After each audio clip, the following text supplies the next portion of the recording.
மதுரை 18ஆம் படி கருப்பசாமி. இந்த கோயில்ல இருக்கிற 18 படிகளும் படிகள் கிடையாது. மாயம் செய்யும் மந்திரவாதிகளின் ஜீவ சமாதி. அதுக்கு மேலதான் 18ஆம் படியான கருப்பசாமி உட்கார்ந்து இருக்காரு. பாண்டிய நாட்டில் உள்ள அழகர் கோயிலுக்கு சேர நாட்டு மன்னன் வராரு. அழகரை பார்த்ததும் அவர் அழகுல மயங்கி பிரமிச்சு நிற்கிறாரு. அழகரை கடத்தி நம்ம நாட்டுக்கு கொண்டு வரணும்னு திட்டமும் போடுறாரு.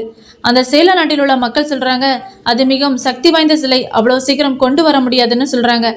அந்த சேல நாட்டு அரசர் அந்த சிலையை எப்படியாவது கொண்டு வரணும்னு 18 மந்திரவாதிகளை ஏற்பாடு செய்கிறாரு.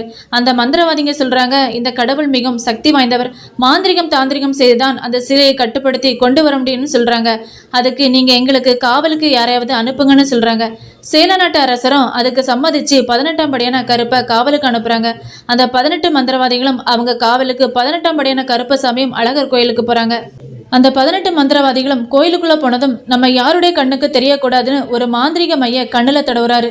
அந்த அழகரோட அழகுல அந்த மந்திரவாதிகளும் மயங்கி போயிறாங்க. 18 மந்திரவாதிகளும் உட்காந்து மந்திரம் செய்து அழகரோட சக்தியை கொஞ்சம் கொஞ்சமா எடுத்துக்கிட்டே இருக்காங்க. இதை தினம் செஞ்சுக்கிட்டே இருக்காங்க. அழகரோட பொலிவும் கொஞ்சம் கொஞ்சமா குறைஞ்சிக்கிட்டே வருது. 18ஆம் படி கருப்பசாமியும் அழகரை பார்க்க போறாரு. அவரும் அழகரோட அழகை கண்டு மயங்கி நிற்கிறாரு. இங்க நடக்கிறத அழகர் பூசாரியோட கனவுல சொல்றாங்க. என்னை திருடி செல்ல 18 மந்திரவாதிகள் என் கருவறைக்குள் மறைந்து இருக்காங்க, என்னை காப்பாத்துங்கன்னு அந்த அழகர் சொல்றாரு. பூசாரியும் பாண்டிய நாட்டு அரசரிடம் போய் சொல்றாரு. அந்த அரசரும் அதுக்கு ஒரு வழியை கண்டுபிடிச்சு சொல்றாரு. தினமும் பிரசாதம் வைக்கும் பொங்கல்ல நிறைய மிளகு சேர்த்து வைங்கன்னு சொல்றாங்க. அப்படி செய்யும் போது அந்த 18 மந்திரவாதிகளும் அதை சாப்பிட்டவுடன் அந்த மிளகோட காட்டத்தினால அவங்க கண்ணில் பூசிய மையெல்லாம் அழிஞ்சி அவங்க உருவமெல்லாம் தெரிய ஆரம்பிக்கும்னு சொல்றாங்க. அந்த ஊர்ல உள்ள மக்களுக்கு இந்த 18 மந்திரவாதிகளும் தெரிய ஆரம்பிச்சிட்டாங்க. அந்த மந்திரவாதிகள் அழகரை கடத்த வந்தது உண்மைதான். ஆனால் அந்த அழகரை பார்த்து அவங்க அழகுல மயங்கி போனது உண்மைதான்.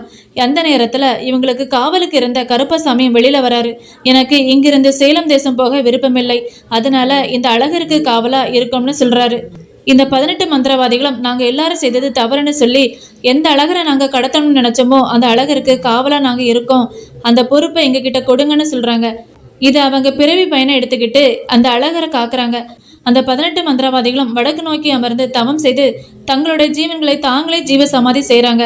அந்த ஒவ்வொருவரும் ஜீவ சமாதி செய்த இடத்தை தான் 18 படிகளாக அமைச்சிருக்காங்க. இவங்களோட சேர்ந்து இந்த 18ஆம் படியான கருப்பும் காவலுக்கு நிற்கிறாரு. அவரோட உத்தரவு இல்லாமல் யாரும் உள்ளே போகவும் முடியாது, வெளியே வரவும் முடியாது. கூப்பிட்ட உடனே வந்து நிற்கிற தெய்வம் அதுதான் இந்த 18ஆம் படியான கருப்பசாமி. உண்மை எங்கிருக்கோ அது பக்கத்திலே இருந்து வெற்றி பெற செய்யக்கூடிய தெய்வம் இதுதான் இந்த 18ஆம் படி கருப்பசாமி.